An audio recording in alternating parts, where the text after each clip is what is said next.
Physics standard 12 science chapter number 2, उसमें exercise में 2.20 हमने लास्ट लेक्चर में पढ़ा था electrostatic potential due to electric dipole V is equal to Kp cos theta by r square. Today we have discussed exercise 2.20. Two charge conducting spheres of radius a and b. Two charge conducting spheres of radius a and b are connected to each other by a wire. So what is the ratio of electric field at the surface of the two spheres? तो पहले एक बात हम clear करें कि if two spheres are same radius और उसको हम कंडक्टिंग वायर से ज्वाइन करें तो चैप्टर नंबर 1 अप्लाई होगा। चैप्टर नंबर 1 के अंदर चार्ज डिस्ट्रीब्यूशन, वो हमने थियरी पढ़ ली। चार्ज डिस्ट्रीब्यूशन के अंदर if two spheres are equal radius वाले दो स्पीयर्स है और दो स्पीयर्स को आप एक दूसरे के साथ कांटेक्ट में लाओ या फिर कंडक्टिंग वायर से ज्वाइन करो तो दोनों पे चार्ज इक्वल डिस्ट्रीब्यूट होगा।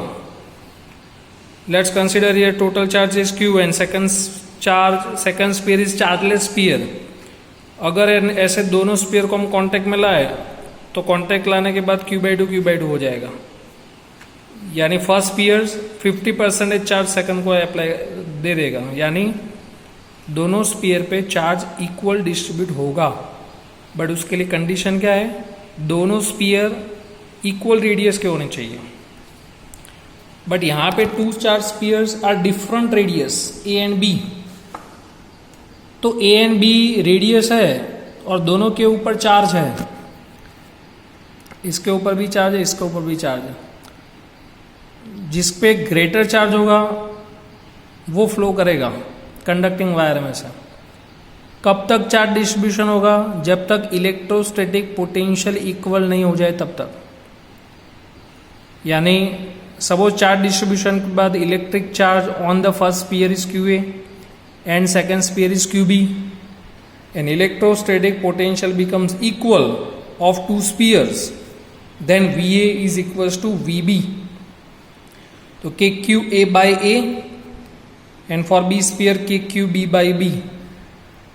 But we know that electric field का फॉर्मूला क्या है, KQ/R², चैप्टर नंबर 1, और इलेक्ट्रिक पोटेंशियल का फॉर्मूला है KQ/R। ऐसा फॉर्मूला बनाने के लिए हमने A से मल्टीप्लाई किया, A से डिवाइड किया, वैसे यहां पर B से मल्टीप्लाई किया, B से डिवाइड किया, तो इतना पोर्शन हो जाएगा EA और ये हो जाएगा EB। So EA/EB is equal to B/A, EA/EB is equal to B/E। Exercise में 2.22 figure shows a charge array known as electric quadrupole. Chapter number 1 में क्या आता था, इलेक्ट्रिक डाइपोल, जिसमें दो चार्ज होते थे, 1 प्लस 1 माइनस। ये क्या है, क्वाड्रपोल, इसमें 4 चार्ज है, 2 charge becomes plus and 2 charge becomes minus. तो दो डाइपोल है और चार्ज इलेक्ट्रिक चार्ज है, 2 plus and 2 minus, and is known as electric quadrupole. For a point on the axis of the quadrupole obtain depends of electric potential on R for R/A greater than 1।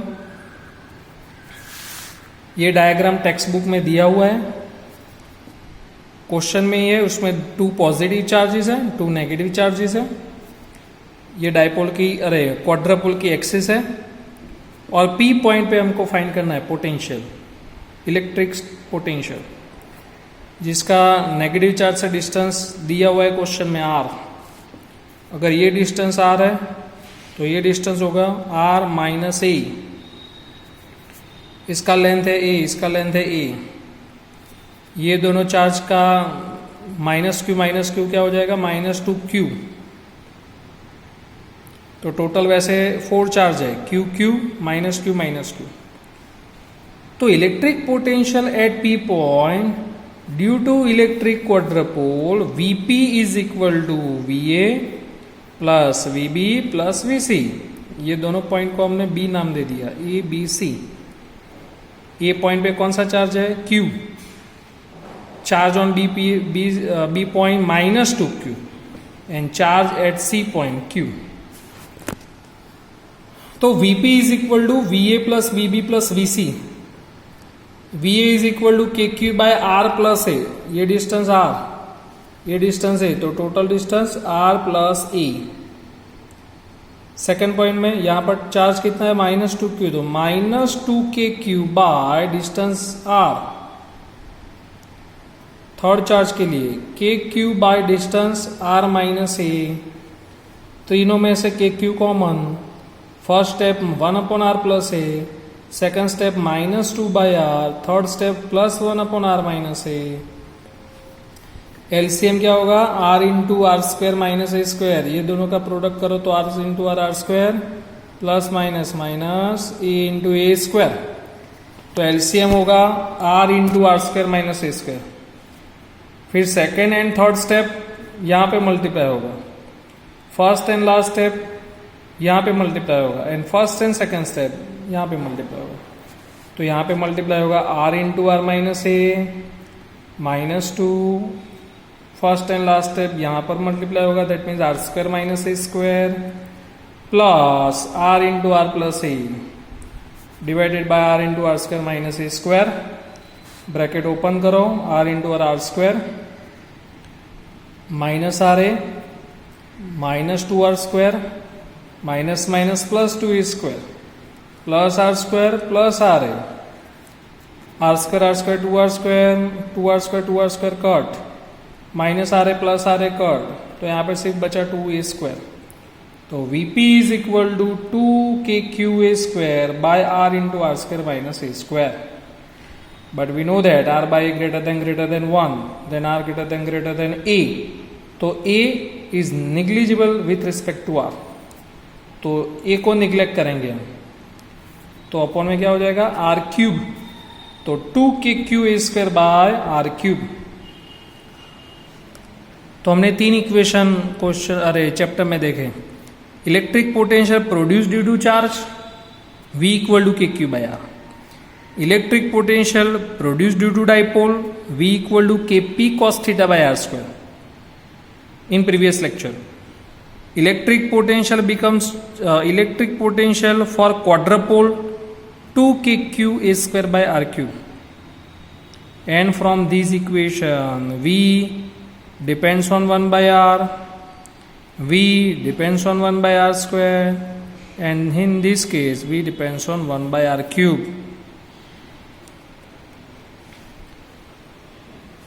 तो ये भी most important सम है exercise में 2.22। Next topic is potential energy, most important theory. Potential energy of dipole in an electric field, external electric field. ये दो theory में बहुत confusion होता है। एक थियरी है torque acting on electric dipole in external electric field, chapter number 1, जिसमें हम प्रूव करते हैं tau is equal to P cross E। और इसमें हमको डिराइव करना है पोटेंशियल एनर्जी ऑफ डाइपोल। तो external electric field, external electric field में हमने डाइपोल रखा, ये पॉजिटिव चार्ज, ये negative charge, and length of dipole is 2a। Dipole की डायरेक्शन नेगेटिव टू पॉजिटिव, तो हमने यहाँ पे ऐसे एरो ड्रॉ किया है -2+। Torque acting on electric dipole in electric field, we know that tau vector is equal to P cross E, that means PE sin theta। What is theta? Angle between P and E. Theta is angle between P and E. If theta becomes 0, then torque becomes 0. That means electric dipole becomes steady condition in electric field. यानी ये dipole अगर ऐसे हो जाएगा, theta 0 हो जाएगा।